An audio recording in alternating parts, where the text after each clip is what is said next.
Guys, so this is some ideas how I did my my tomato beds. So it's very simple. This wood is used from old pellets.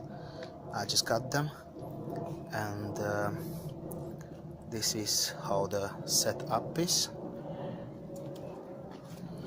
So those nice tomatoes gonna be growing here soon, and just follow the video. I will update the progress on the tomatoes. The plants I did buy, I must admit, for next year I'm gonna seed my own, but this time I bought them, and I hope it's gonna be all nice, and we're gonna have plenty. Tomorrow I'm going to do the cherry tomatoes, and this is a little nice idea, because even if they grow bigger, this wooden